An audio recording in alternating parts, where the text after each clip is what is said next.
put on a. Oh,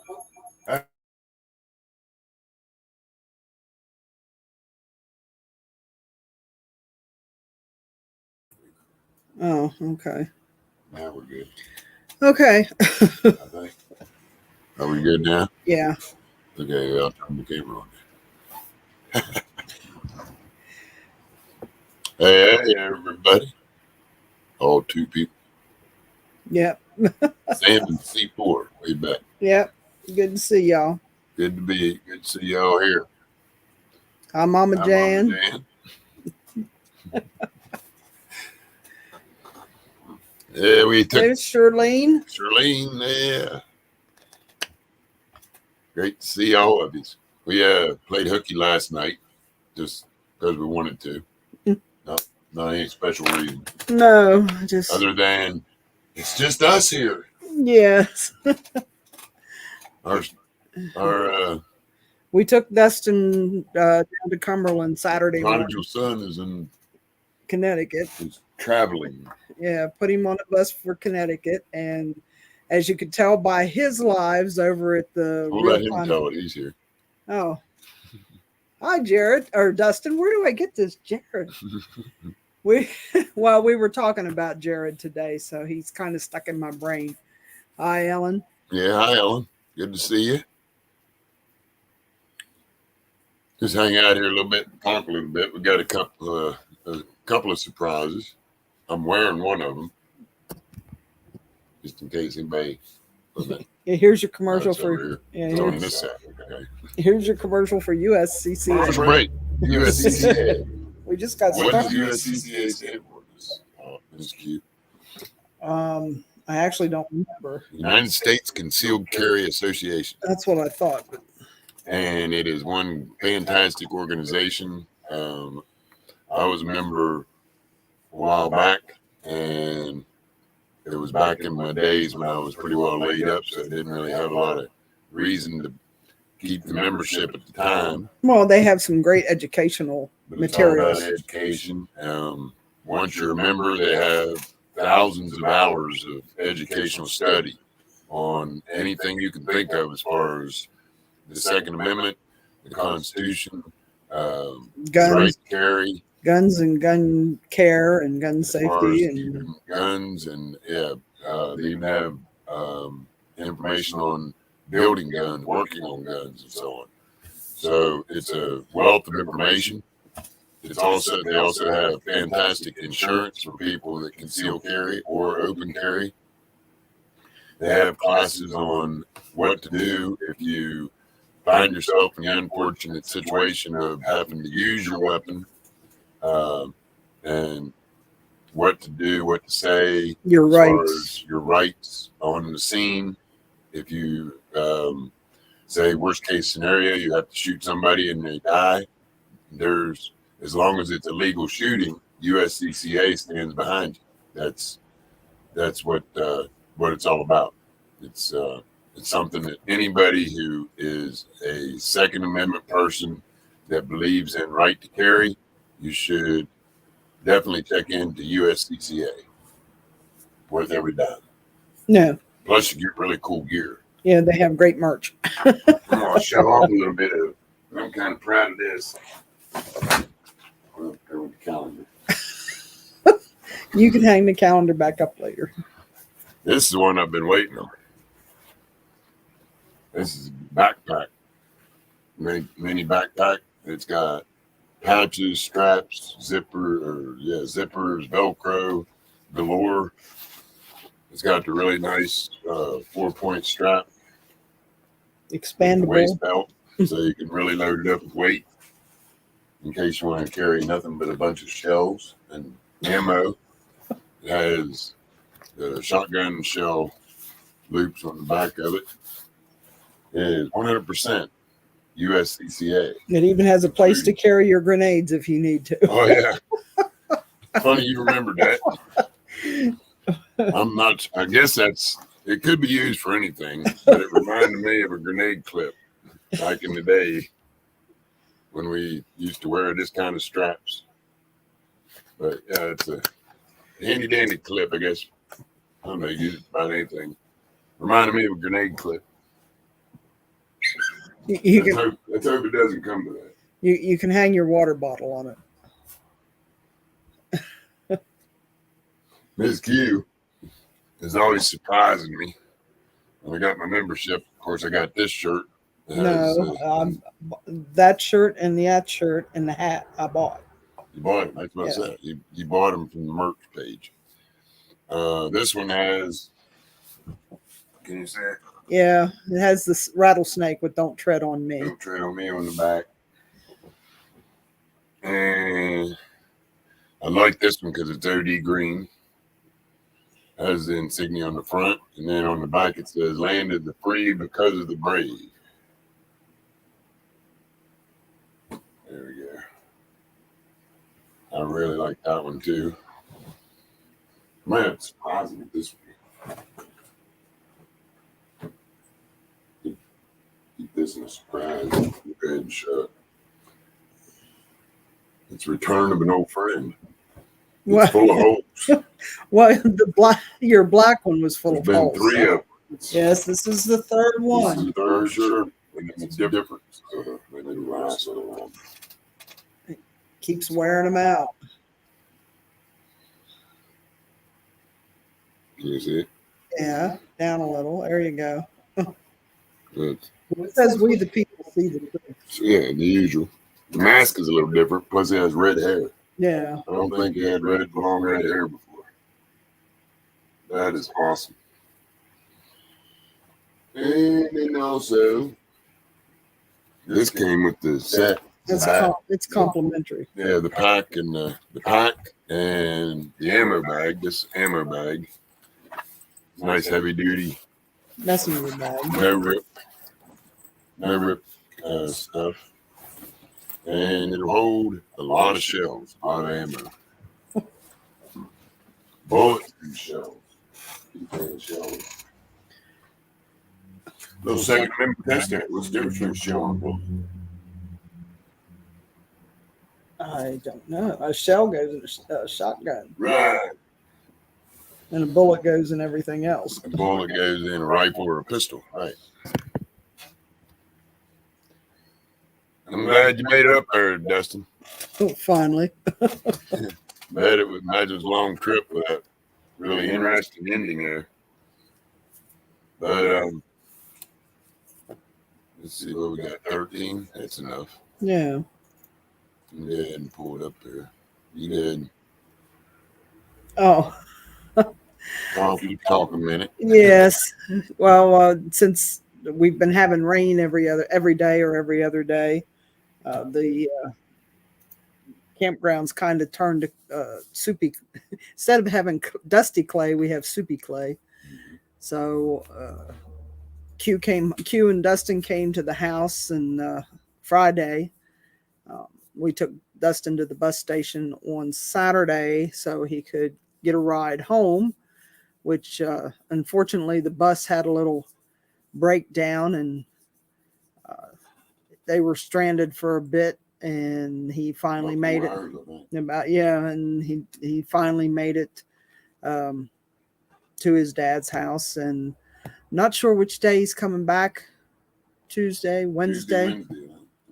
So he can tell you in the chat. Yeah, I know he can tell me I'm in the not chat. chat right now because I'm bringing up what I'm going to keep putting on here. That's right, Ellen. They are all made in the USA, good quality. And the hat that he is wearing that says 1776 is also from USCCA shop. And it has the dark 1776 and then the colored American flag. Yeah. Well, I thought don't have that- my camera on right now. I thought that American flag on the bill was really cool. Yeah, it is. I guess that's set up ready. Let's see. We'll go ahead and expand it.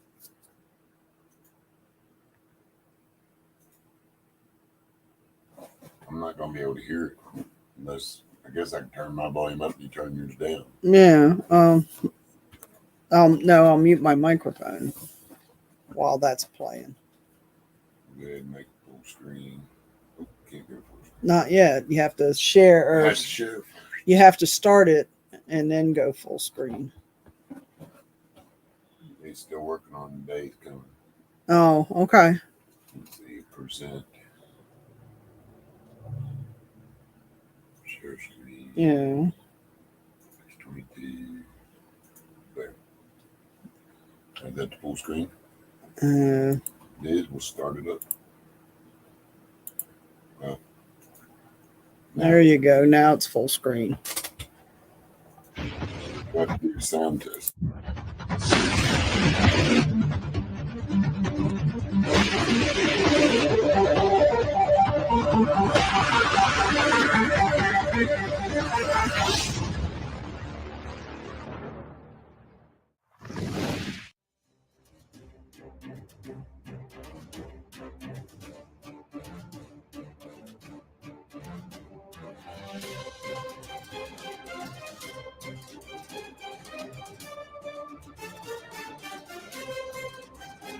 Hi, and welcome. You're listening to the X22 Report. My name is Dave, and this is episode 3101 AN. Today's date is June 25th, 2023, and the title of the episode is The Central Bank Economic Illusion is Breaking Apart. Soon, the people will see it all.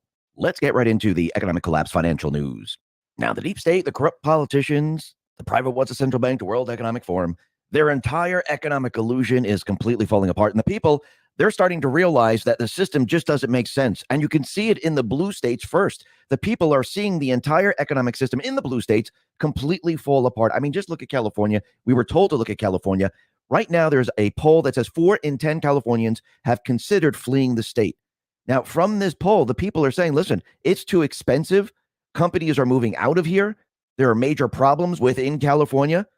And I do believe as time goes on, and as you see the economic system completely implode on itself, there's going to be more and more people leaving these type of states because all they're doing is following the policy of the central bank, following the policy of the World Economic Forum. And that policy is to destroy the economic system and to try to convince everyone that we need to go into the Green New Deal, to the Great Reset. And they're pushing this very hard, but it's not going to work because when the people aren't afraid, when the people aren't scared because there's war, we don't have war right now. We don't have a pandemic. We don't have pretty much anything. And what people are experiencing is something firsthand. It's not like they're hiding or there's destruction around them where they're not thinking logically. The people are living their lives. They see what's happening. And as everything continually falls apart, people see the truth. And it's very, very difficult to hide this. They can use manipulated numbers. They can tell you what the inflation is. They can tell you the economy is doing great. But when people experience this firsthand, it makes no difference whatsoever. And we could see those individuals in Congress, they've been making a lot of money off the American people. Plus, they have been using insider trading to make a fortune. Think about all the people in Congress. They don't get paid that much. They don't get paid millions and millions of dollars. But when they go into Congress, we see there's certain individuals that seem to do very, very well in trading stocks. How is that even possible? It makes no sense. And they become millionaires. I mean, look at Maxine Waters. Look at Nancy Pelosi. Look at Obama. Look at Joe Biden. Look at all these individuals. They've become very, very wealthy. Their stock picks are always right on. They're always making a fortune. And something doesn't make any sense. And what's very interesting is the New York Times, they put out an article about 97 members of Congress that have reported trades. And we could see that they have some type of insider knowledge where they make a fortune. And Robert F. Kennedy Jr. responded to this article on Twitter. He said the following: Congress has an insider trading problem. Congress people should not become master day traders the moment after swearing in, exploiting privileged information for personal profit. And he's absolutely right. They should be barred from trading any type of stock, because they have inside information that they use. And we see it time and time again. I mean, really, if you think about it, look what happens in companies that are governed by the SEC. You can't take the information the company has and trade stocks and make a fortune. Why are you allowed to do that in Congress? You shouldn't be. But I think the people are waking up to the entire illusion that the central bank has created. And you have to remember, if you go back in time, the central bank was put into place to corrupt people, to blackmail people, to actually push their agenda. And the central bank, the deep state players, they're very, very patient in what they do. When they introduced the central bank, and remember, it's the third one. We've had 2 others. The first one, the charter ran out. The second one, Andrew Jackson, he ran on the platform of getting rid of the private West Central Bank and corruption. And that's exactly what he did. Here we have the Federal Reserve. They didn't call it a central bank. They called it the Federal Reserve to convince people that it's part of the government, which it is not. And here we are today. From 2013 all the way up to the present day, we can see how much corruption has spawned from the Federal Reserve, because these individuals in Congress, they can continually borrow the money from the Federal Reserve through Congress by saying, hey, listen, we need this money. And then they can launder it out into other countries, back into their pockets or other people. And the cycle continues over and over and over. Can you imagine if we didn't have an open-ended credit card? If there were checks and balances and everything was monitored because you only had a certain amount of dollars, we would not have any of these people. Actually, we wouldn't have the WHO. We wouldn't have the World Bank. We wouldn't have any of these organizations, the World Economic Forum. We wouldn't have any of these organizations because where does all the money come from? Where does it flow from? It flows from the central bank. But the people now, they see the manipulated numbers of the economy. And what's very interesting is Dr. Benjamin Braddock, he put out a thread on Twitter, and he begins with, the gap between the economic stats and the actual economy is wild. I'm now fully convinced that the job numbers, GDP calculations, all of it, it's all completely fake. It is, because if you go back in time, you go back to the 1970s when we came off the gold standard, what did they start doing? They started to change the calculation. They changed it for GDP. They changed it for inflation. They changed it for the job numbers. Remember, what is the Federal Reserve's mandate? They need to keep everyone employed, and they call it price stability, but basically what that means is they can't allow the currency to devalue. Now, they knew from the very beginning that they weren't going to be able to keep everyone employed, and because they don't have the tools to do that, and they knew with their system, as they continually print, the value of their currency was going to continually decline. So if they didn't change any of the calculations, especially when we came off the gold standard, what would everyone see? They would see the true numbers of the real economy. And the people would say, well, wait a minute, you're telling me inflation's at 17%? And it wouldn't go down. It would just continue to go up, because as they continually borrow more and more currency, that means there's more currency in circulation. And that means you're seeing the devaluation of the currency. So if you actually take the calculation, you move forward, it would be 17, then 19, then 20, and it would be an absolute disaster. So what did they have to do? Well, they had to manipulate the job numbers, the unemployment number. They had to manipulate the inflation number. They had to manipulate the GDP number, because over time, what happens with the central bank, it completely breaks down. And now, since the plan has accelerated everything about the central bank, everything about the World Economic Forum, everything that they're trying to do with the Great Reset, the Green New Deal, because what they've done here is they condensed it into a very short period of time so people can notice it very, very quickly. And that's what people are seeing right now. Let me continue with Dr. Benjamin Braddock and his Twitter thread. He says, at my work, we have lots of job postings, but we aren't actually hiring. Instead, we're actively cutting our workforce, freezing pay, and narrowing scope to cut costs. Hearing similar info from many others across multiple industries. And that's exactly what is happening now with corporations. And what they do, they keep the job recs open to make you think, oh, look, they're looking for jobs. But in reality, they never fill the job recs. Actually, departments don't want to give up the job recs because it's very difficult to get them back later on. So what they do is they keep them open. They pretend they're interviewing people. Even when there's a hiring freeze, it makes no difference. The job recs stay open. And yes, the companies will begin to lay off people, and the departments will still have the job recs. And that's exactly what we're seeing right now. Let me continue. Elon responded to all of this and said, the numbers don't make sense. Something is off kilter. Yes, it is off kilter, because what we're doing and what we've been living through is an economic illusion. We've been living in a central bank system. They created it in 1913. And in 1971, we came off the control of gold. This way they can continually print and print and print since 1971. In 2008, 2009, when we had the Great Recession, the central bank took total control over the economy because they needed to at that point, because the entire system would completely implode if they just naturally let it go off by itself. So they needed to control the interest rates. They needed to control the stock market. They needed to control the numbers. They needed to control everything. And that's why as we move forward, the economic numbers aren't making sense to anyone anymore. Because now what's happening is, as you see energy inflation, you see inflation, which is devaluation of the currency. As you see layoffs, as you see all this occur, the deep state players, the central bank, the World Economic Forum, what they're doing is they're continually manipulating the numbers, trying to convince you that everything is fine. They did this back in 2008, throughout the year, telling you everything was fine. They manipulated the numbers until one day everyone woke up and the entire system imploded on itself. The stock market came down. And throughout that entire time, they were continually telling you that the numbers look good. They're not, forecasting any type of recession. Everything looks great. They're doing the same thing here. Why? Because they don't want themselves to be blamed. They don't want anyone to realize that the central bank system doesn't benefit the people. It doesn't work. And they don't want you to realize that they're the ones crashing the economy. That's why they're always looking for some type of an event. That's why they need a disaster. That's why they would like a pandemic. That's why they're going to try to push a cyber attack, then a war, because they need something to cover up their entire implosion of the system. Because if everyone knew it was them, would you agree to go into their new system? You would not. You would not agree to go into the central bank digital currency. You would not agree to go and make everything green or have them totally control everything you do. You wouldn't agree with that. So in the end, what they're going to try to do, and I do believe Trump and the Patriots, they know this, they're going to try to distract everyone and blame this entire system coming down on someone else, a country, a group. And I do believe at this point, this is going to be the weakest point for the central bank, the weakest point for the deep state players. And I do believe Trump and the Patriots at this point, they will be able to maneuver around this. Because remember, once the system comes down, the central bank kind of loses their leverage on everything because the whole thing's crashing. And if they lose their leverage, all they have is, listen, yes, this old system's crashing. You need to follow me into the new system. Well, what happens when Trump and the Patriots come in and information starts to come out, just like we're seeing the information about Joe Biden come out, that shows that the Federal Reserve, that the Treasury Department, that the Biden administration, they are responsible for all of this. What do you think the people are going to do? The people are going to go, well, wait a minute, let's think about this for a sec. Wait a minute, we're getting other information that there might have been crimes committed in bringing down this system.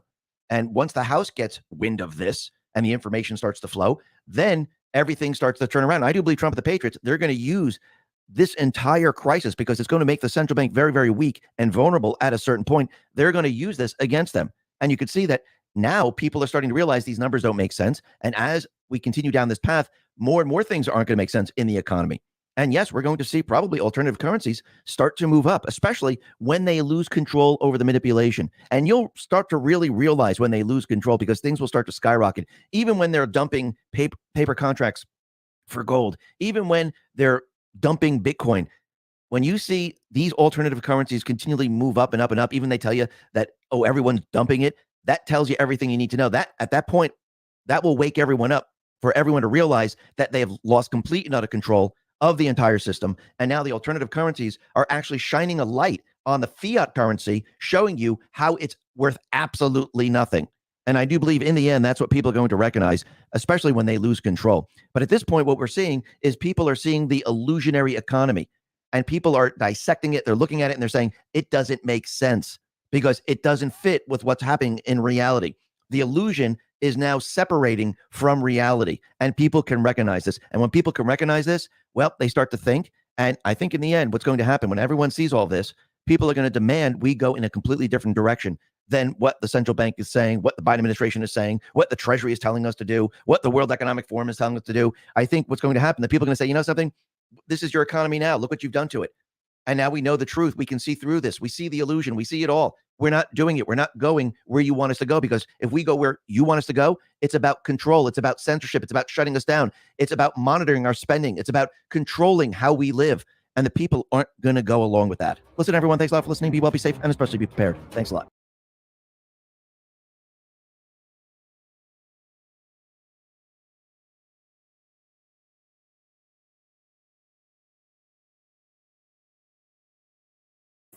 Yeah.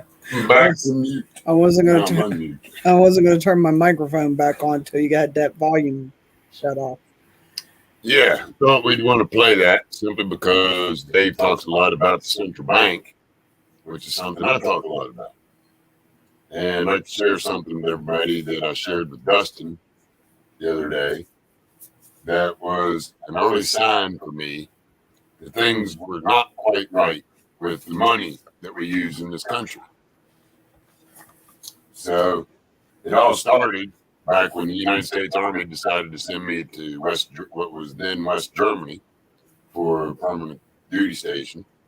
And when in Europe at the time, there was no such thing as euros. The money system was each country had their own name system, their own money. And Germany had what was called marks. When I arrived at Frankfurt Air Base in, I believe it was March of 80, the mark was 5.5 marks to the dollar. You could go to the train station with $1 American and get 5.5 marks, which was like getting $5.5 in Germany. That's the spending power that you had with 5.5 marks. So what would happen was people would get down to the Bahnhof or train station with their entire paycheck when they get paid, and you would get half of your money in marks and half of your money in Federal Reserve notes. And what was crazy was during the month that you had that split of marks and American money, you actually got to see or feel what it was like for the dollar to go up and down, because you were constantly going by the train station when you were downtown and checking the big board where they do the money exchange to see what the exchange rate was. So that you knew how much money to take with you to spend on the weekends or whatever, to trade out American money for marks. And it was a game we played back and forth. It was a lot. Sometimes you won the game and had a lot of extra marks, and other times you had very few marks. So, But say if your paycheck was like $500, you could double your paycheck just by playing with the exchange rate, 5 times your or paycheck. 5 times your paycheck. You Yeah. could take 500 American dollars and turn it into 2,500 marks, and then take it to another country, another country's money, and trade it again, and trade back to U.S. dollars and make money doing it. People were doing it left and right over there back in the early 80s. That was one reason I do believe they came up with the euro, because it was all Yeah. those countries had all the different. Well, money, it was they a- were all trading. Well, think about it. When you can go from here to Canada and do the same thing. Yeah. Or Canada's money's not Mexico. worth Or, and as much, or Mexico. We have the highest worth of money, and it's worth nothing. Yeah. Go figure. So that was, if you look at the German mark today, there is no such thing. The euro took it over. But if it was in place today, it would probably be in the negative against the American dollar. well, before they Or went the to, American dollar would be in the negative to the euro, or to the German mark. yeah. What I'm trying to say. You would have one German mark and 5 American dollars. Well, That's when- how it's flipped on. When they did switch over to the euro, because that was something I used to watch with the pounds and the marks and things like that. Both the British pound and the German mark were 2 of the highest valued currencies, and the American dollar was like number 3 or number 4. Right. Well, the fact is, way back in the early 80s, our dollar was worth about 45 or 50 cents on the dollar. Today, I think I heard somebody say, and I think they're stretching it, that it's worth about 7 or 8 cents on the dollar. So that's what the money in your pocket that you're carrying around is worth, people. And it's not going to get anything but worse because of the interest rates. The Federal Reserve is on the brink of admitting the interest rates are out of control. There's nothing they can do. There's no fail-safe. There's no special thing that Congress can do. There's nothing. The American dollar is going to fail. And the reason I know that is because I read a little book called The Creature from Jekyll Island, where the people that were in the know that designed the Federal Reserve also put in a place and a year and a time that it would fail in order to put us where we belong, according to them, in the New World Order, where there's only one money, one king, one world. That's what they want, and they have admitted it now. It's no longer a conspiracy theory. NWO is no longer a conspiracy theory. All you got to do is read Klaus Schwab's books. It tells you all about it. The Great Reset, and how the only thing left to get rid of is the guns. Come and get them. Well, That's where we're at with it. Right. I mean, if you can't tell that by watching, maybe you ought to go pick up a history book. yeah.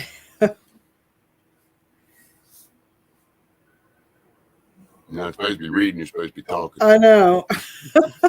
No, well, I kind of been reading here with Sam, and I understood what he was saying, that people, and we were talking about this the other day, people get involved with everyday life, and the television is a background noise that you occasionally read something on the internet, or you catch this, certain words catch your ear when you're half listening to the TV and half taking care of the kids. It's your hands, you're getting up close to that water glass. And people are they have us with the inflation rates and the prices of everything going up. We are so worried about living from day to day, and making it through today to tomorrow, that we don't pay attention. It's the ultimate distraction. Yeah. Remember, that's all been put upon us on purpose. The distraction. Yeah. TV shows. I've said it before a couple shows ago about all the different platforms, all the things available on the internet, all the different places to stream your favorite movies or to listen to your favorite music. There's 1,000 of each one. It's all, why is there so many? Why is there 1,000 ways to listen to one song? Why is there 1,000 ways to go to one website? Well, so on and so forth. It's all been put in place as way too much. And what's the word I'm trying to think of? And well, that's like they encourage you to binge watch. binge watching. You know, the streaming services say, "Oh, you can binge watch your favorite show."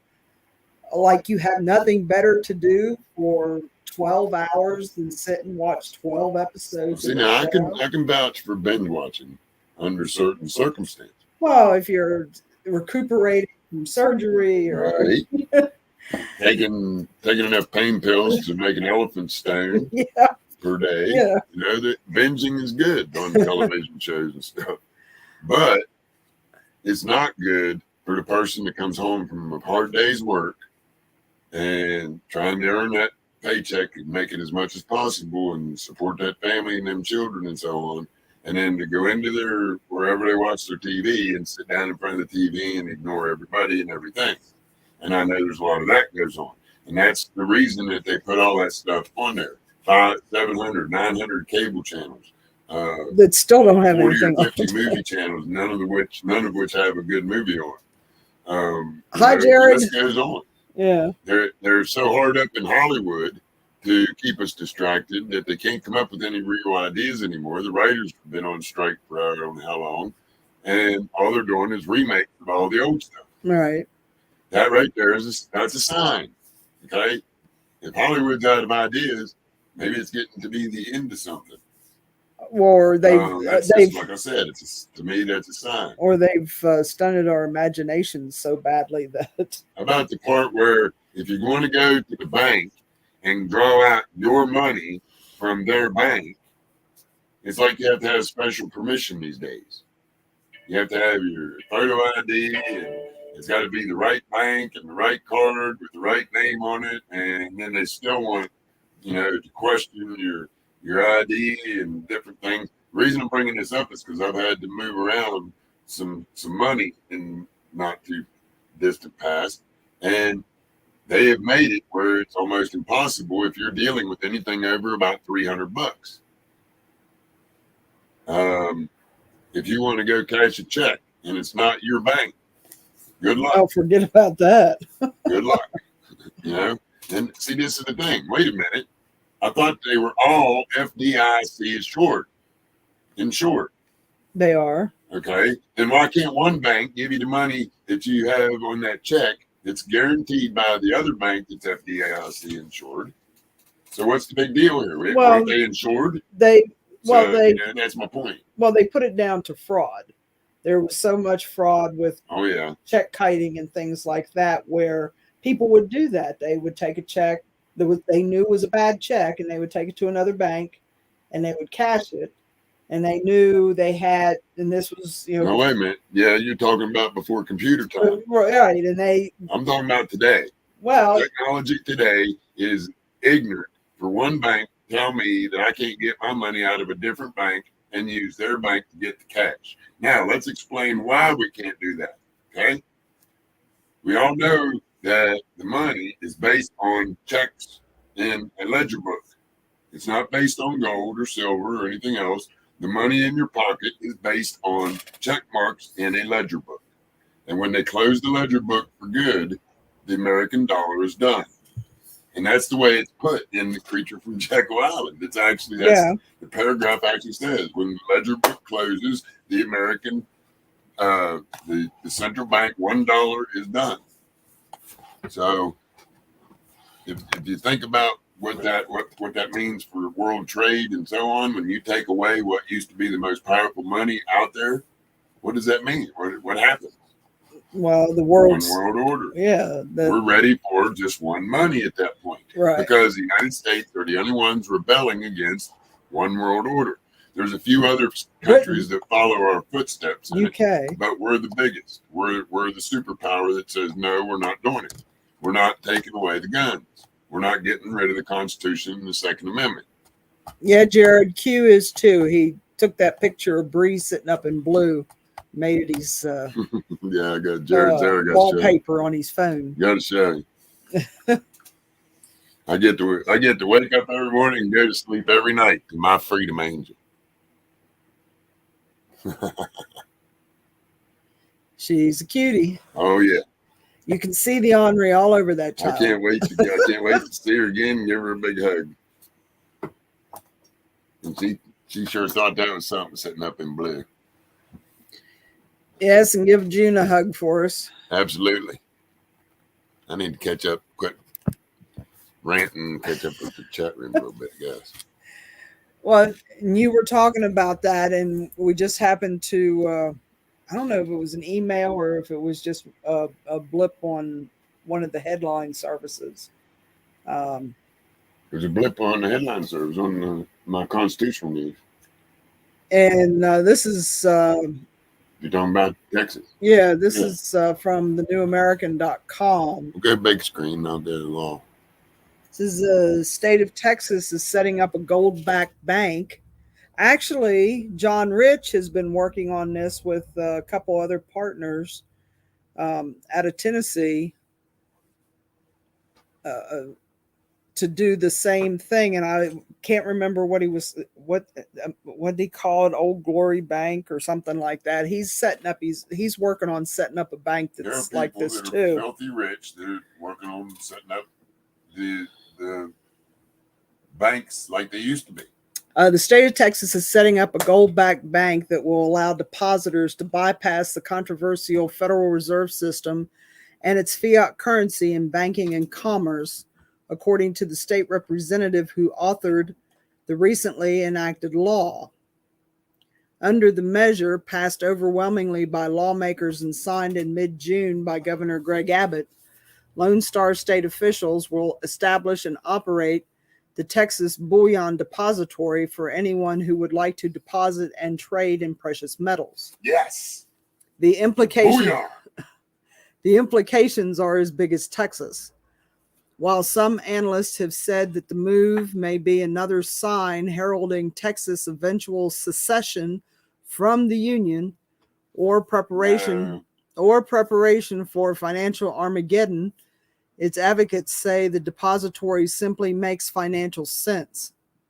Among other benefits, the institution will provide more options to consumers weary of the increasingly troubled traditional banking and monetary system, which is viewed by the public with growing suspicion.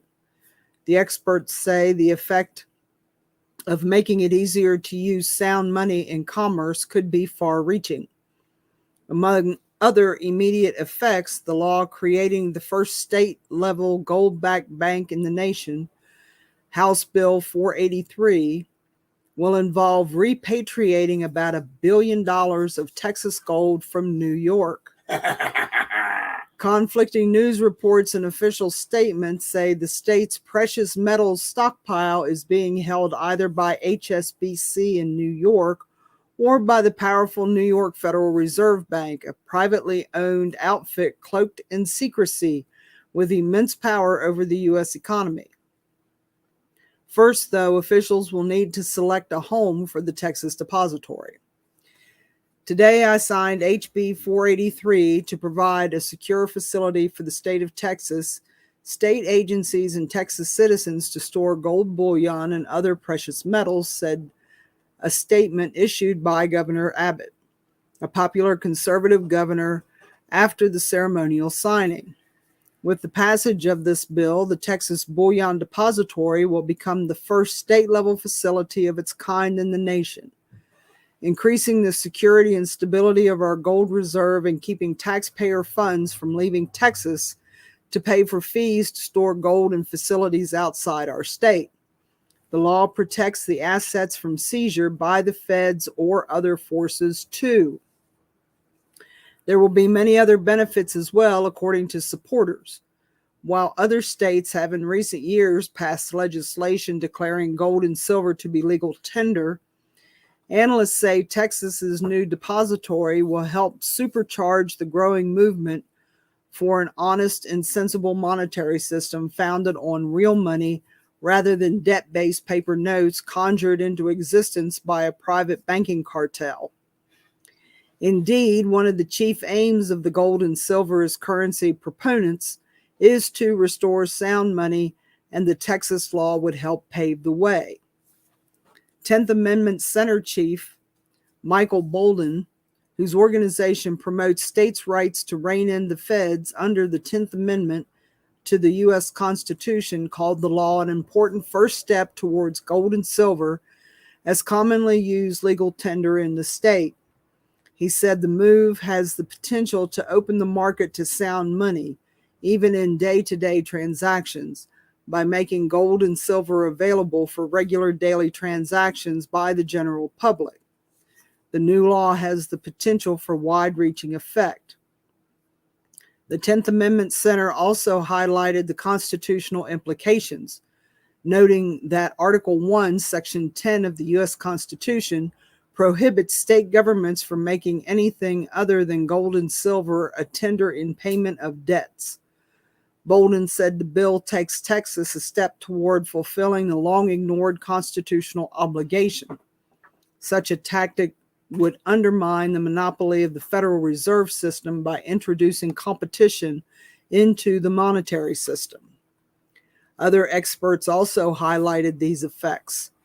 Over time, as residents of the state use both Federal Reserve notes and silver and gold coins, the fact that the coins hold their value more than the Federal Reserve notes will lead to a reverse Gresham's law effect where good money, gold and silver coins, will drive the bad money, the Federal Reserve notes, explained constitutional tender expert William Green in a paper for the market-oriented Ludwig von Mises Institute.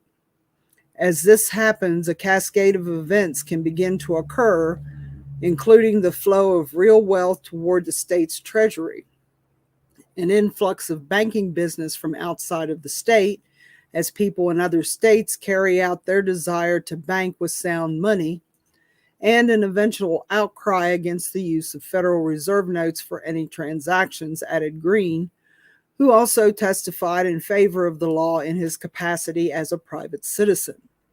The new law can also help protect depositors from the downsides of present monetary regime, the risk inherent in fractional reserve banking. For example, while still providing many of the conveniences associated with a bank account, indeed, the depository will encourage many of the functions associated with traditional banking: the ability to store wealth for safekeeping, the ability to write checks against deposits to transfer funds, and so on. But in other respects, the institution will function very differently from a traditional bank. For instance, depository accounts will not pay interest, according to the law, nor will the deposits be loaned out to borrowers. Under the prevailing fractional reserve banking regime, in an interview on a popular True News radio program, the state lawmaker behind the law celebrated the way in which the institution will operate as a major benefit for potential clients. This is different than a traditional bank. A traditional bank lends money, says Texas Representative Giovanni Capriglione, who authored this and sponsored the legislation. Fly, go away or you're going to die. Especially if you're in Greece right now. You know that if you go to the bank and everybody went to the bank to try to get their deposits out, there's not enough paper money to cover it. Nope. That causes 35%. That causes a whole bunch of concerns. That's what they have to keep, 35%. What this depository does is it doesn't allow that. If there are 5,000 bars of gold in there, there will be 5,000 gold bars there, and you'll be able to access your deposits directly upon demand. Depositors will also be able to write checks against their gold deposits to pay others, calling the measure a big deal. You can write checks to individuals who have gold depository accounts, and you'll also be able to write checks to individuals and corporations who don't have gold depository accounts. We set up a system of depository agents so that you can have any corporation, any group, basically start a depository agent, and they can send and receive through the depository system outside of the Federal Reserve System. It will not be just Texas citizens, government agencies, and businesses taking advantage of the new options either. We are not talking Fort Knox. But when I first announced this, I got so many emails and phone calls from people literally all over the world who said they want to store their gold in a Texas depository. People have this image of Texas as big and powerful. So for a lot of people, this is exactly where they would want to go with their gold. Some conservative, liberty-minded activists express concerns about the law because it creates yet another state agency. However, writing in a market-oriented Ludwig von Mises Institute economist Ryan McMaken argued that the benefits outweigh the downsides in this case. While the Texas Depository is government-owned enterprise, it nonetheless is an improvement since it is a case of decentralization and arguably you can argue nullification, which provides alternatives to the federally controlled monetary and banking system. As Hayek and other Austrians noted for decades, a decentralization of the monetary system is a key first step in moving toward more sound money. The depository will be run by an administrator appointed by the Texas Comptroller, whose office will oversee the institution. The chief of the Texas Depository will have to be approved by various state executive and legislative officials. Any profits made will be handed to the General Revenue Fund, potentially benefiting taxpayers beyond the savings associated with repatriating the state's gold. The first text of the law is available, and they give a link to the Texas state government where they keep their copies of their bills online. A similar bill was introduced in 2013 but did not gain traction.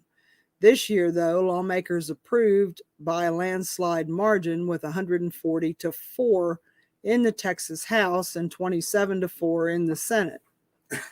Now energized, activists in other states are hoping to see similar measures across the country, the ultimate goal of eventually restoring sound money and an honest economy free from the clutches of the Federal Reserve.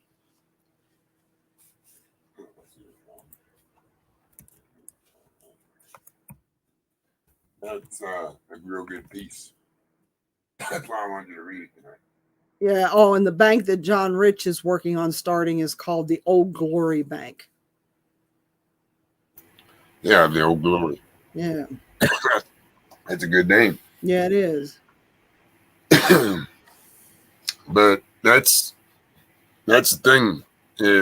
We all have control of our own destiny when it comes to money.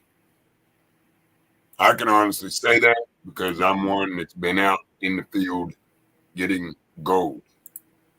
Also found a little bit of silver. Found a little bit of platinum. And itty bitty bit of palladium. And a wee little bitty, little bitty of palladium.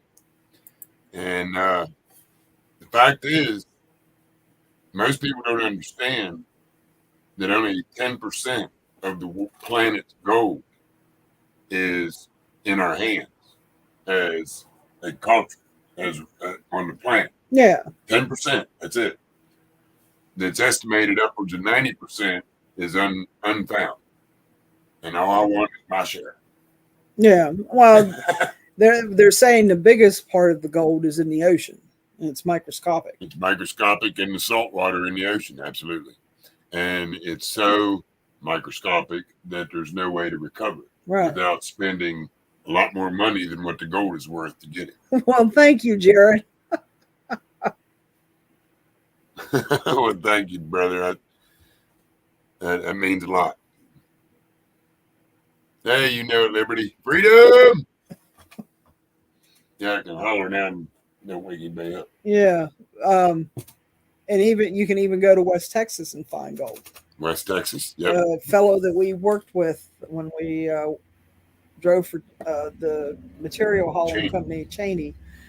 He used to go out to West Texas. When we were in West Texas working, he would get buckets. He'd get buckets of material. Yeah, I asked and him. take it home. I said, you got 5-gallon buckets of sand on the truck, don't you? Yeah. Don't you understand you work for your money's made with how much weight you haul? So Yeah. if you got them like 5-gallon buckets on the Yeah. back of the truck, He was cheap. it's like, I don't know why you got 5-gallon buckets of dirt. You get paid for the dirt you can haul in the big bucket. Yeah. He said, oh, you ain't going to believe it, but there's gold in them buckets. What? Gold in West Texas? Yeah.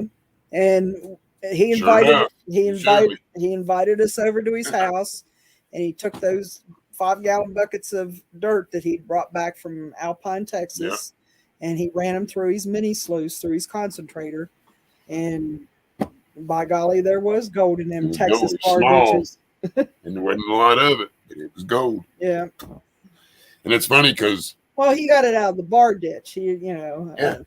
well, just and the remember, dry washes. you talk about bar ditches, all you got to do is go to Quartzsite, Arizona, and GPAA has a claim right in the median strip. Right, in Interstate 10. That's Or right. Interstate 8.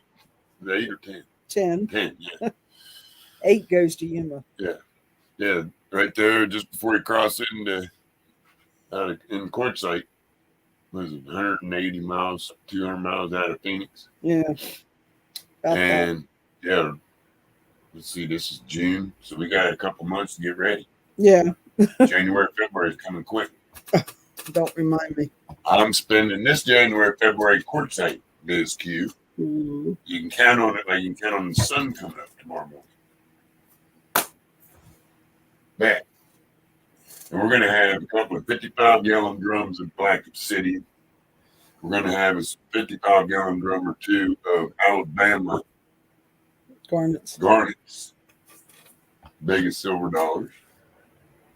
We're going to have at least a railroad car full of Mount Ida, Arkansas water clear quartz. When are we going to have time? When they say it's water clear, it means you can drop it in a glass of water and it disappears. And when are we going to have time to do this? Between now and January. Okay. We putting in for clones or? Yeah, just lots of help.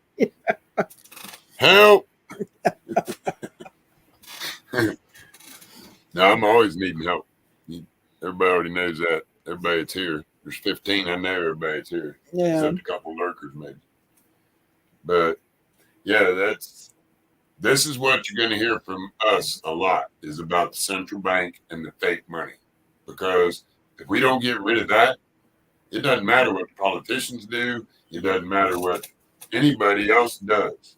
The central bank has this country by the short hairs. If you don't understand what that means, it means they got us back in the corner and we can't get out. Because they rule simply because they own your money. It's the money you carry is IOUs. What they don't want us to realize and understand is it's simply IOUs to ourselves. Now, if you can think your way all the way around that one, you understand just how screwed up it all is and how easy it is to be fixed and running the central bank out of this country the same as Putin ran out of Russia. And how we do that with real money, gold and silver. We go back to the original Constitution, gold and silver. That's real money. Of course, they said in the Constitution, gold and silver coin. The thing with gold and silver coin is it becomes cumbersome when you have a lot of it. And it's really hard to count. Where this whole idea of the gold-backed notes, we already had that in place. You already had silver certificates and gold certificates that were being used as money in place in the early mid 1900s. So it's not a matter of can we do it? It's a matter of can we get back to what we've been doing?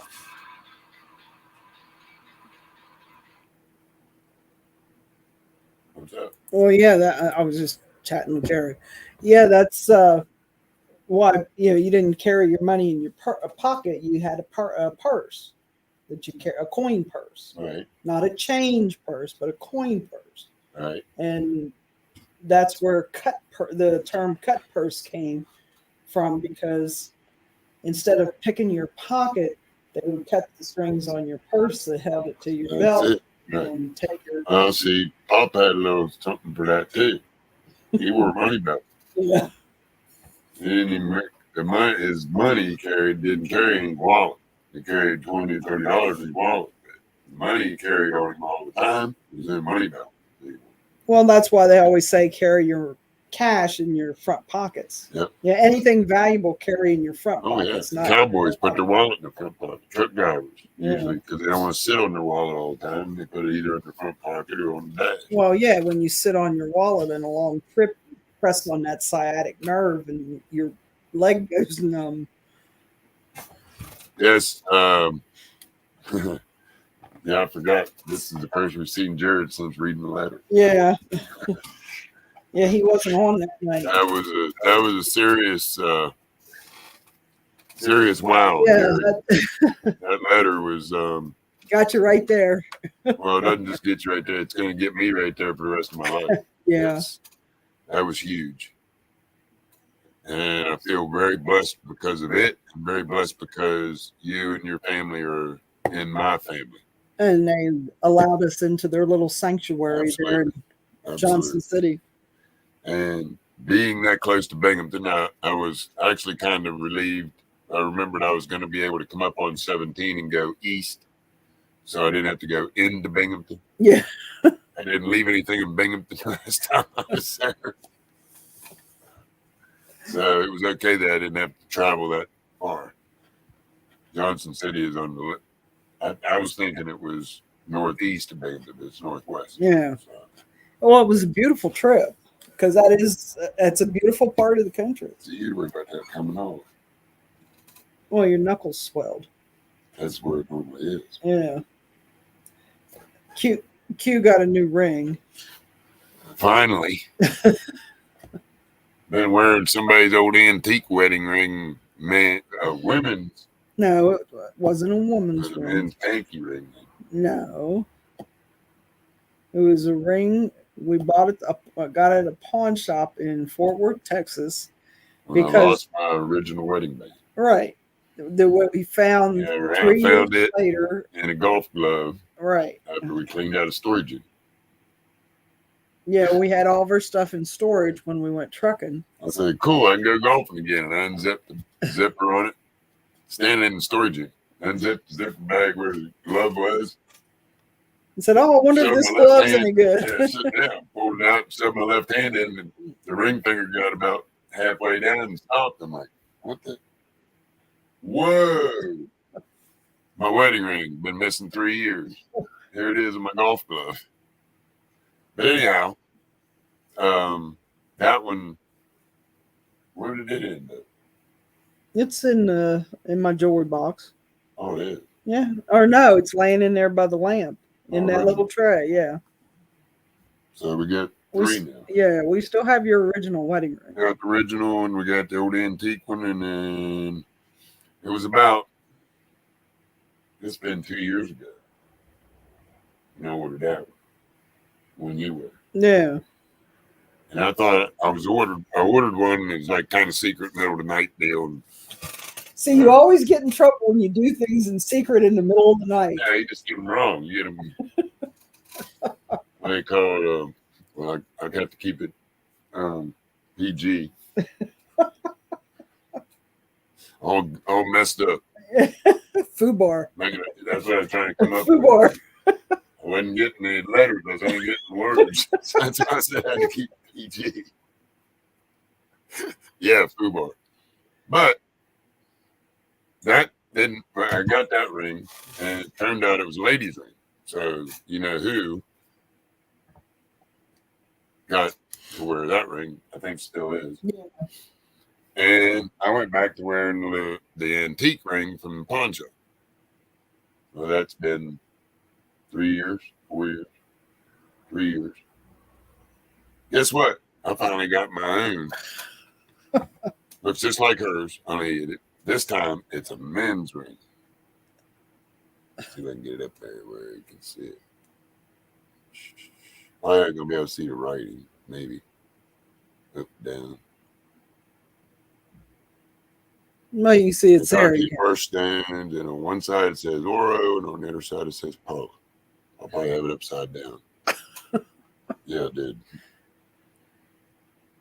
Anyhow, that same one that I ordered that I thought was going to be mine. And now we have matching. Except you don't wear it for wedding. And no, it's too big. I wear it on my middle finger. 37 years, folks.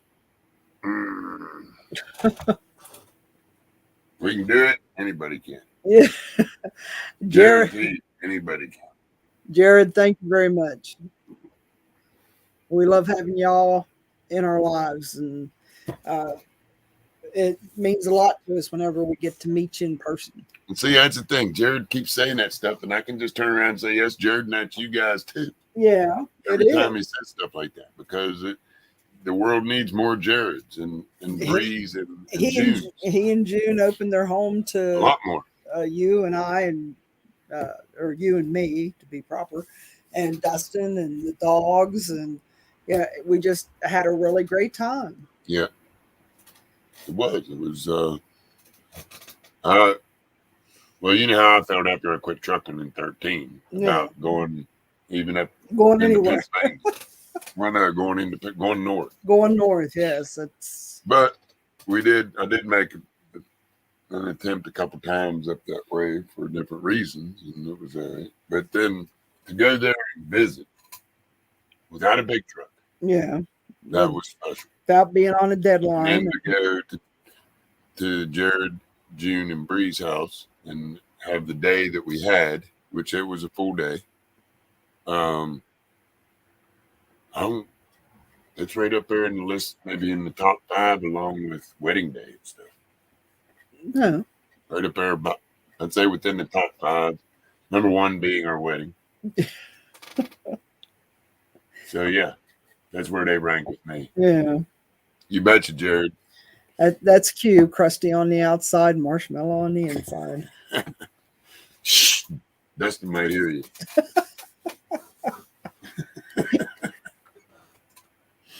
Don't want to give up my secrets to him. No, and I will give him high praise, as always, because Dustin has made what's going on in camp possible. If it was just me, there's a fairly good chance I'd have figured out a way to just stop. We're working on coming up on 10 months. Yeah. And working into the 11th month here. September, the lease comes due, and we're going to just leave that up to destiny. That's our word. See what happens next. Destiny is the word for the next 2 months. But I do know one thing. There will be a place for people to come camping in RVs and tents in Freedom Valley, better known as 1776 Camp Freedom. Matter of fact, tent camping is already open. Y'all come on over anytime you need. Find the need. For now, all you got to do is ask, and you probably find out it's free. Yeah. And there's, they're small RVs can come in. Small RVs, yeah. And we have Well, electric. actually, pretty much any RV, if it's somebody with something large trailer, something like that needs help down the hill, that's Or up the hill. or up the hill. But we have 30 and 50 amps electric. I know right now just 30. Oh, then there wasn't a It'd be 50. a 50 once that other panel. Yeah, and we're in the process of putting in another electric panel. The electric is actually all ready to go with 110 and 4 30 amp outlets on one side of the string, which what we can do, like we're doing with the gooseneck, we run one of the big 30-amp extension cords across the creek, above the creek, and that's how we can use that panel. What's going to happen, I'm in the process of cutting out the level spots for RVs, and we're going to be cutting the trenches and putting in the hookups probably in the next week to 2 weeks tops, Depending on the weather. depending on weather. 4th of July, we're going to have whoever wants to come hang out. It's going to be probably a work holiday because it's going to be a construction area.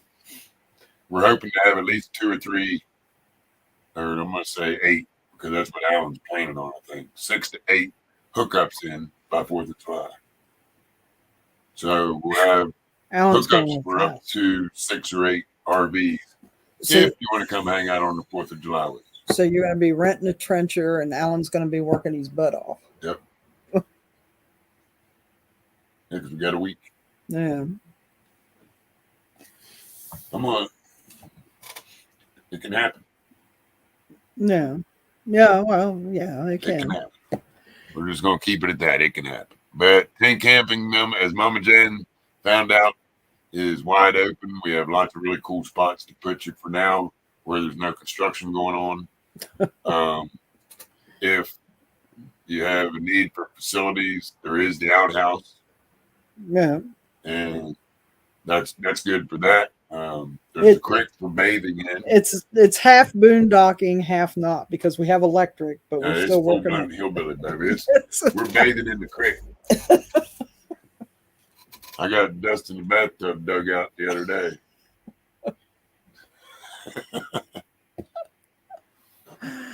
Yep. Oh We don't do man. showers. We do creek bath.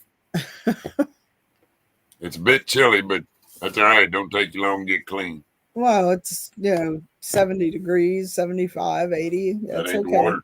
No, I know that's not the water. Water's coming up out of the ground about 150 yards up the hill. So it's nowhere near that. I'm gonna guess when it's flowing normal, it's not a lot, it's a trickle. But that water, if you go up close to the spring, Yeah. to the head of it, it's like putting your hand in ice in the puddle. Well, that's good to know, Jared. We look forward to hearing about her progress. Yep, absolutely.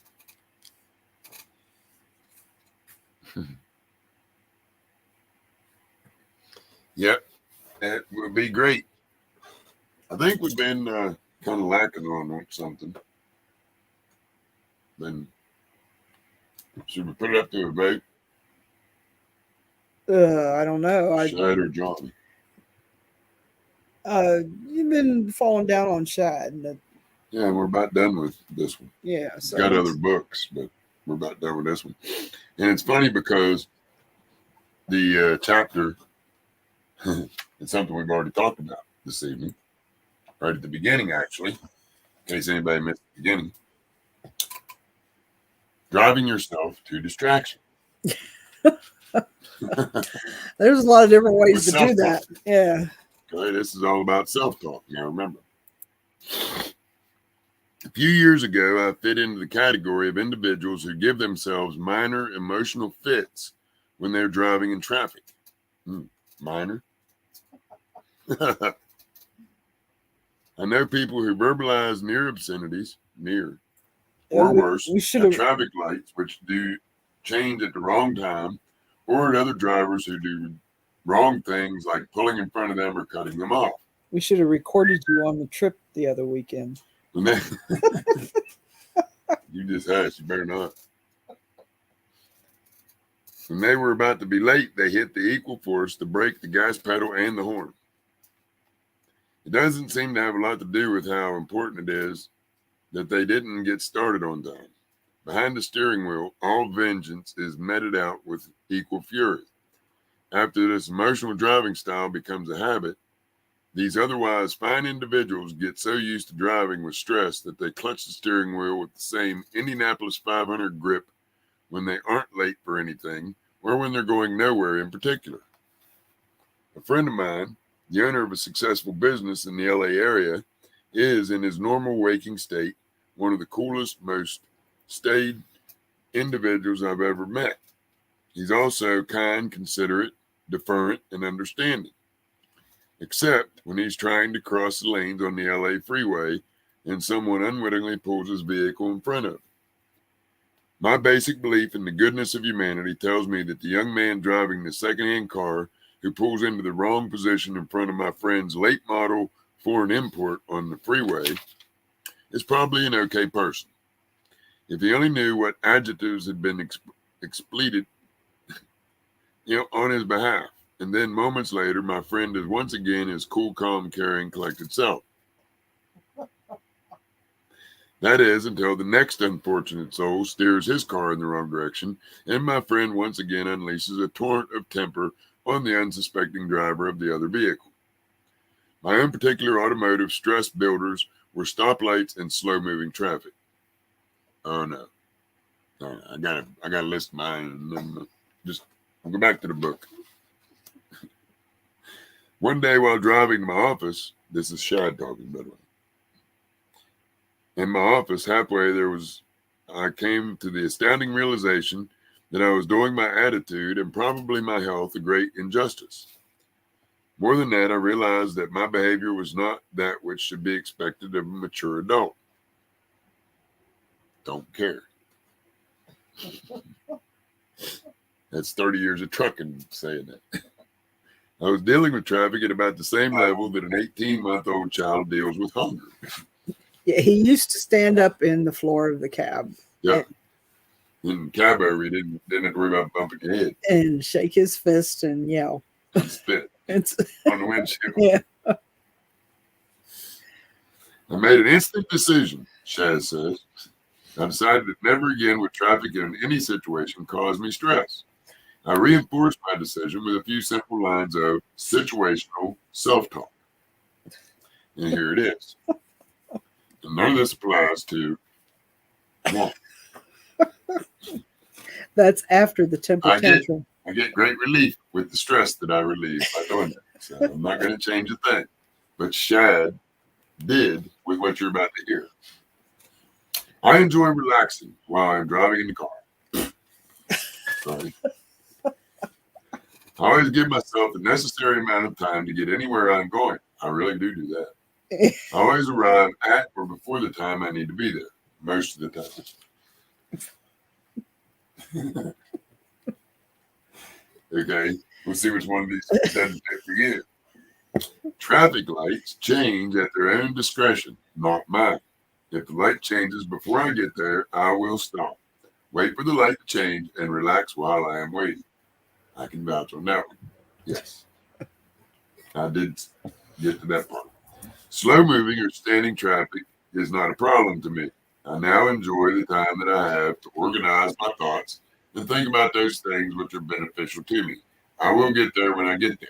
That one applies simply when I'm not in a hurry, which is about 20% of the time. The self-suggestions took hold. A few times since then, on the way to an airport, a little behind schedule, I've had to consciously restate my self-talk. But since that day, I've felt differently when I drive. Was it a difficult change to make? No. Could anyone else do the same? Yes.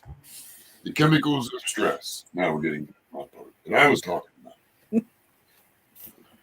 about. What aggravation we give ourselves. What emotions we force ourselves to endure. Mind-brain researchers have gained great insight into the process of the effect of the natural chemicals our brains trigger and dump into our systems, just for a minute or two of negative emotional stress. A few minutes of anger, anxiety, negative stress, and frustration can literally toxify our physical systems for hours. Why do we do it? Why do we let ourselves get out of control? We do it because we thought it was okay to be that way. We grew up not quite shaking off the last vestiges of immaturity. No, and no. Not true. I do it because I drove a truck for 30 years and put up with all these idiots in 48 states. Yep. And she can vouch for it even though she's laughing. I put up with the same thing. Guess who always got to drive through every major metropolitan city? You never drove me at night. That's because they all went away at night. No, he's found the desert to drive through.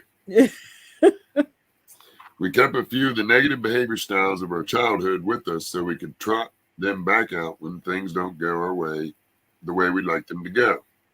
In business, I have seen some usually level-headed people, from the chairman of the board to the first-time secretary, momentarily throw their sanities out the window because life at that moment wasn't the way they wanted it to be. We're all very human. See, it's everybody. But there's nothing stopping us from stepping past a human frailty or two and rising above the crowd. If people around you choose to let situations and circumstances control them, there probably is not too much you can do about it. But you can do something about yourself. How you deal with every situation you confront, every unexpected jack-in-the-box complication, and every circumstance in your life which you cannot change or control. See, now that one I fixed because I understand fully not to worry about things you have no control over. Okay. And that's up there about 90%. All of us have dozens of things we would like to change in our jobs, in our personal lives, at home, at school, with our friends, with the rules and laws we live by, with those who govern us, and how we spend our time, with everything about us. But how we react to those things in life which we can do nothing about will always be the truest test of our self-control, our own individual sense of self, and our ability to manage our minds and ourselves in a way that keeps us coming out on top and at peace with where we are. That is a part of maturity. That is taking responsibility for ourselves and living it every day. I am frequently amazed at the number of people who consistently complain about things they can do nothing about. How often we hear someone complain about something as totally uncontrollable as the weather. Yeah, that's once in a while. That's like every 30 years. Up to having to drive it. And the radar isn't any better now than it was then. No, the weather predictions are not any better than they were. They still do it the same way they did back then. You look at the history and triangulate. We've all known someone who let rain or an overcast sky ruin an entire day. The weather does exactly what it wants to do. The loudest complaint won't change it. Complaining about anything out of our control is not only senseless, but the negative self-talk we use to lodge the complaint has a direct effect on how we function that day, mentally and physically. It is so much easier and healthier to recognize the reality of the situation as it actually is, such as weather, and adjust our own self-talk to accept it and possibly even enjoy it. Why not? It's going to rain anyway. Try looking at it differently. Give yourself a few words of self-talk that will direct your subconscious and your conscious mind to see things differently, at least for that day. Like, it's raining today, and that's fine with me. I'm going to have a good day, and a little rain can't stop me. And I say that regularly. Recently, regularly. Yeah, because it's been raining for like 2 weeks. There is an increasing amount of medical and scientific evidence which tells us that something as simple as having a good attitude is much more than just a good idea. We've known for years that having a good frame of mind made things work better for us. But we now know that something as incidental as having the right frame of mind plays a part in a mental and biological chain reaction that involves every facet of what we are and who we are, every moment throughout our entire lives. Research in the field of neuroscience suggests that such things as thoughts, moods, attitudes, and actions play a far more important role in our mental and physical chemistry than we had ever thought possible. To us, the beneficiaries of this field of scientific research, the conclusions can be startling. How important are a few casual thoughts? They are more important than we have ever imagined. Our biological environment, our physical makeup, and health affects our state of mind. The better condition our internal biological environment is in, the better we think and act. The reverse is also true. The more productivity we think, that's hard to say, productivity. Okay, I'm not going to try it again. We think, and the more positively, I can do that one. We affect ourselves emotionally and physically. Just the simple act of telling yourself you're going to have a good day, as an example, not only helps convince you mentally, it sets off the chemical electrical triggers in your brain, which affect your mental state, which in turn affects you psychologically, physically, and logically. Physio. Go ahead. You try. This one's got like 6 L's in it Yeah, and a couple of Y's. and it's too late at night for that. Which in turn affects how you think. See, I told you what it is. It is a self-generating cycle, though, emotionally responsive. Okay, that too. Thought, emotional response, and so on, until something breaks or changes the cycle. You think it's physiological. Yeah. That's what it is, physiological. Okay, I'm putting too many L's in it. I think you got something on my glasses. Yeah, I was going to say you better clean your glasses if you're seeing 6 L's. Too many L's. Okay. That is why one negative incident, one thing in the morning, can cause a chain reaction, which, if left unchecked, can affect everything else throughout the day. It affects our energy and our enthusiasm, our initiative, and most importantly, our spirit. The implication of this is that you can successfully scuttle an entire day by allowing even a single event to create the first step in a negative cycle. This negative cycle is not caused by the problem or the event that appears to set it off. The cycle begins with how you respond to the problem in the first place. That is why it's just not practical, physiological, or mentally to complain or get down about normal daily irritations or any of the things you can do nothing about. But you can instead, within moments, change how you feel about it. Instead of creating a negative cycle, you can create a positive cycle anytime you choose. For most of us, creating positive cycles is a far more enjoyable way to make it through the day. Of course, we've all met those individuals who seem to enjoy being miserable. No matter how well things are going to them, they will find something to help them feel unhappy. Unfortunately, most of us like to feel good. We would rather be happy than unhappy. We would rather feel good than feel bad. And the truth is, anyone can feel happy or unhappy, in tune or out of control, almost anytime they want to. Your own internal self-talk is not a magical solution for every situation that comes up, but it can help you stay in control and deal with each of them more realistically and more effectively. We should not expect ourselves to have a smile on our faces every moment of the day, but I suspect that all of us would fare better at life by working at smiling just a little more. Wait a minute, maybe a lot more. Yeah. And I believe that's going to bring us real close to the next chapter or the next time we read. Making the best of the less than the best. And actually, you reading that book out loud has helped me to adjust my thinking, because I slipped into the habit of some negative self-talk, and I caught myself the other day and reversed the thought, or came up with a better way to express the thought. You went from level 1 and 2 up to level 3 and 4. Yeah. Yeah, it works. So, well, Me and Dustin's been practicing it a lot in camp.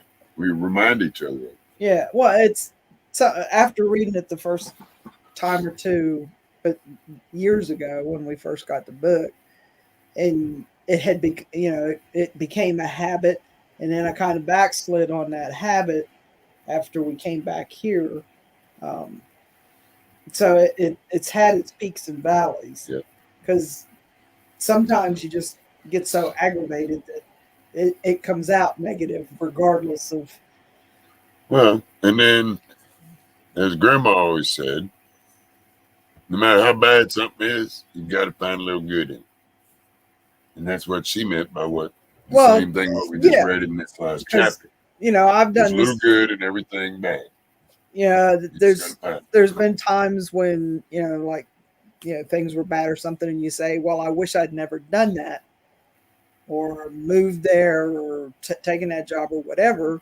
But then when you stop and think about it, what would I have missed out on if I didn't do that? Right. Like, And never is level one. yeah. So, if we had to move to Texas, yes, this wouldn't have happened, but then if we wouldn't move to Texas, we'd have probably retired from Smith. Yeah. But we also would have missed out on all the great people that we met when we lived in Texas. And all the great jobs. And a couple of them not so great.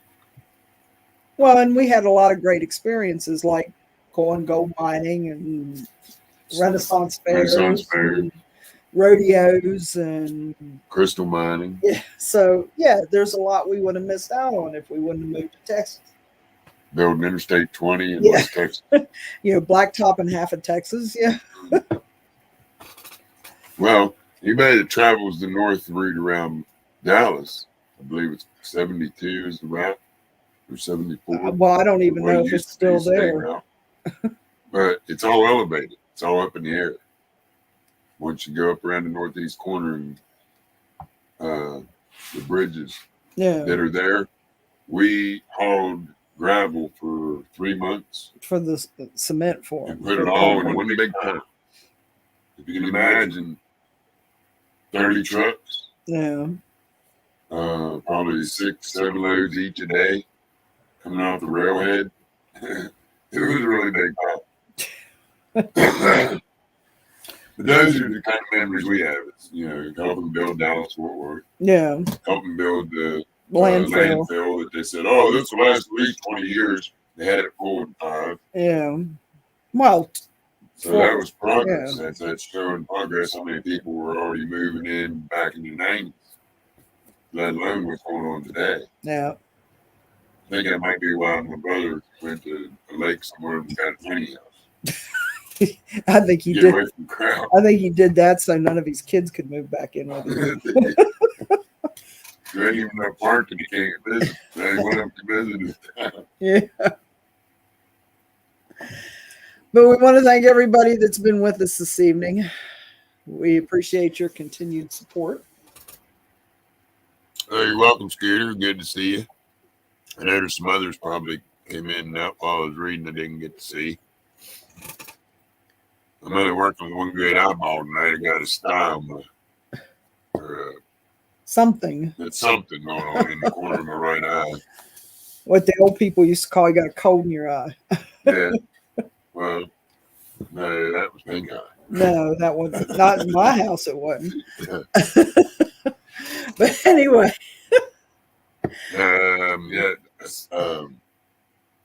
What I call a cyst. Yeah. No, it's a cyst. Not a sty. It's the first cousin to a zit. It's just a big bump that showed up on the corner of my eyelid. And it's just like crazy. Yeah, anyway. My eyeball scratched back at don't know what the schedule looks like for tomorrow or the next day. Dustin said he'll be back Tuesday. For sure.